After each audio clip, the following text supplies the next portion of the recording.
Assalamualaikum warahmatullahi wabarakatuh. Waalaikumsalam warahmatullahi wabarakatuh. Selamat pagi anak-anak sekalian.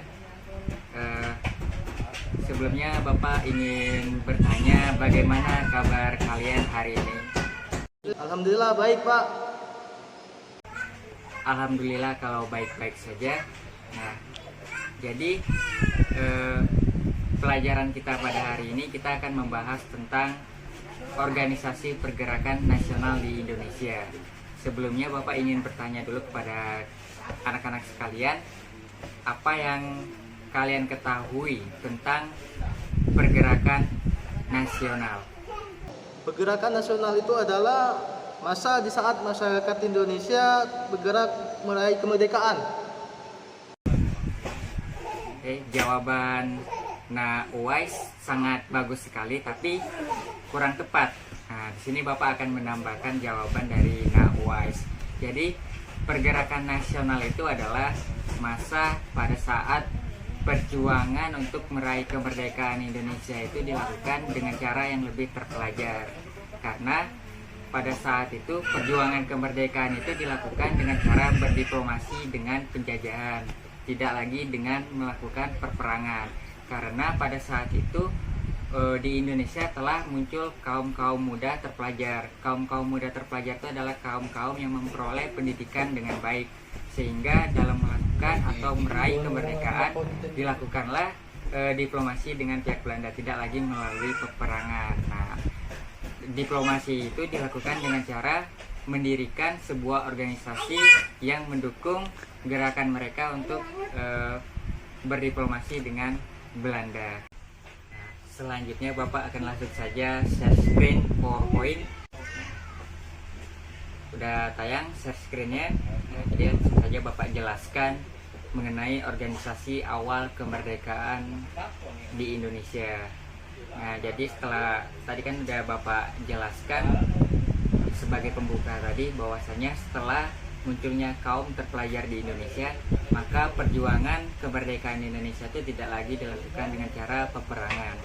Nah, melainkan dengan cara berdiplomasi dengan Belanda. Nah, tapi tujuannya itu tetap sama. Tujuannya adalah untuk lepas dari penjajahan Belanda. Nah, adapun organisasi-organisasi ini didirikan untuk menghimpun seluruh pemuda di Indonesia agar bersatu untuk melawan penjajahan. Nah, organisasi tersebut sangat banyak sekali pada saat itu. Di antaranya ada yang namanya Budi Utomo, ada yang namanya Sarekat Islam, terus ada yang namanya Jong Jawa, Jong Celebes, Jong Minahasan, Jong Sumatranen Bon. Nah, serta ada juga organisasi keagamaan seperti Muhammadiyah dan Nahdlatul Ulama. Nah, kita langsung saja membahas mengenai organisasi yang pertama, yaitu organisasi Budi Utomo. Nah, jadi organisasi Budi Utomo itu adalah organisasi pergerakan pertama di Indonesia dan didirikan pada tanggal 20 Mei tahun 1908 oleh Dr. Wahidin Sudirohusodo.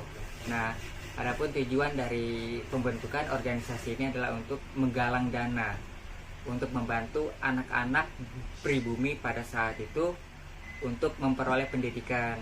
Nah, mereka yang kekurangan dana akan dibantu oleh organisasi ini. Nah, namun tujuan dari pembentukan organisasi ini dan tujuan dari dibentuknya organisasi ini ternyata mendapatkan tentangan atau tidak didukung oleh kaum tua pada saat itu.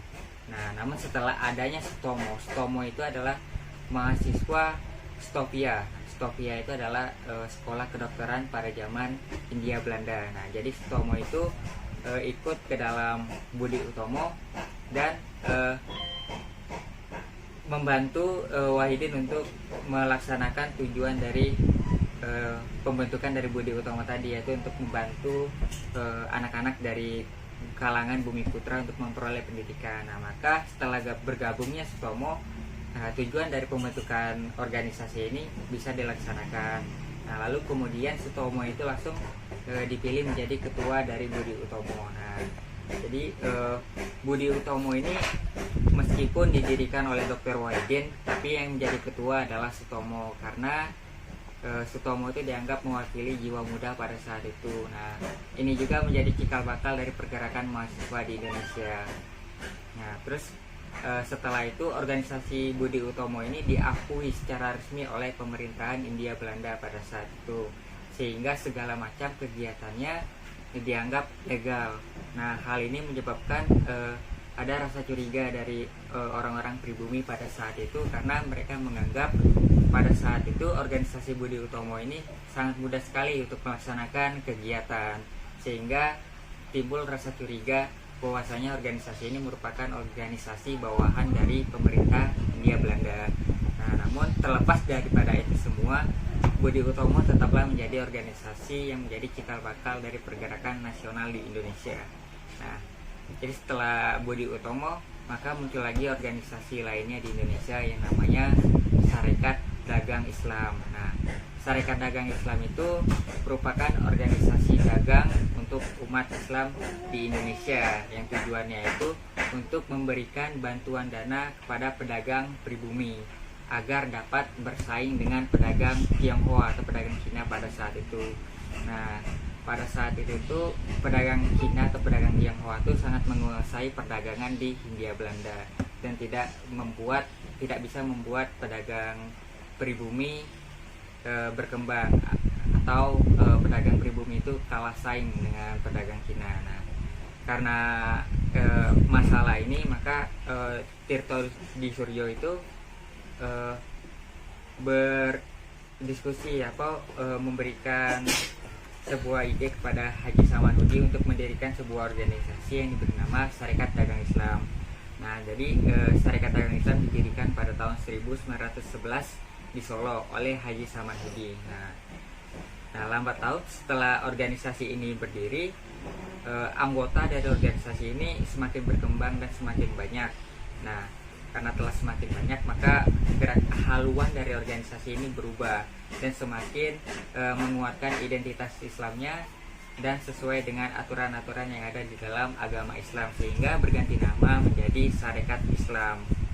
Nah, terus setelah itu juga banyak organisasi-organisasi lain pada masa pergerakan nasional, seperti adanya organisasi Muhammadiyah dan juga Nahdlatul Ulama. Nah, mungkin sudah cukup panjang lebar Bapak menjelaskan, selanjutnya Bapak serahkan kepada anak-anak sekalian untuk memberikan Bapak pertanyaan.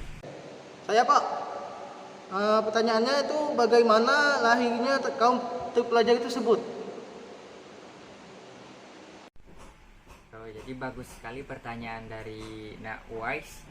Pertanyaannya bagaimana lahirnya kaum terpelajar tersebut. Nah, jadi pada zaman pemerintahan kolonial Belanda pada saat itu ada sebuah program dari Hindia Belanda yang namanya politik etis. Nah, dalam program politik etis itu pemerintahan Hindia Belanda itu memperbolehkan kaum pribumi atau orang Indonesia untuk memperoleh pendidikan dengan baik. Nah, sebelum adanya program ini, pendidikan di Indonesia itu dikotak-kotakan dalam sistem kasta. Nah, jadi untuk kaum pribumi itu hanya mendapatkan pendidikan kelas ketiga atau pendidikan paling bawah, sehingga pemahaman mereka sangat jauh di bawah orang-orang Eropa dan orang-orang Tionghoa pada saat itu. Nah, dengan adanya politik etis ini atau politik balas budi, maka Hindia Belanda atau pemerintahan Belanda mengizinkan kepada pribumi untuk memperoleh pendidikan dengan baik. Nah, dari situlah lahir generasi-generasi terpelajar ini. Nah, setelah mereka menempuh pendidikan dengan baik, maka mereka cara berpikir mereka itu berubah, tidak lagi dengan kekerasan atau dengan peperangan. Maka untuk meraih kemerdekaan itu kita tidak perlu dengan melakukan peperangan, tapi juga bisa berdiplomasi. Nah, sehingga perjuangan bangsa Indonesia telah munculnya kaum terpelajar ini berubah dari yang sebelumnya dengan cara melalui peperangan menjadi dengan cara berdiplomasi atau berkompromi dengan pihak Belanda. Dengan berakhirnya sesi tanya jawab tadi, maka berakhir pula pertemuan kita pada hari ini. Namun sebelum itu Bapak telah memberikan kalian sebuah kuis atau tugas yang telah Bapak kirimkan di grup WhatsApp. Nah, kuis itu kalian jawab dengan tulis tangan dan nanti kalian scan dan kalian kirim melalui jalur pribadi ke WhatsApp Bapak. Nah, Bapak tunggu 1 jam dari sekarang. Nah, selamat mengerjakan. Semoga kita sehat selalu dan selalu berada di bawah lindungan Allah Subhanahu wa taala. Bapak akhiri, wabillahi taufiq wal hidayah. Wassalamualaikum warahmatullahi wabarakatuh.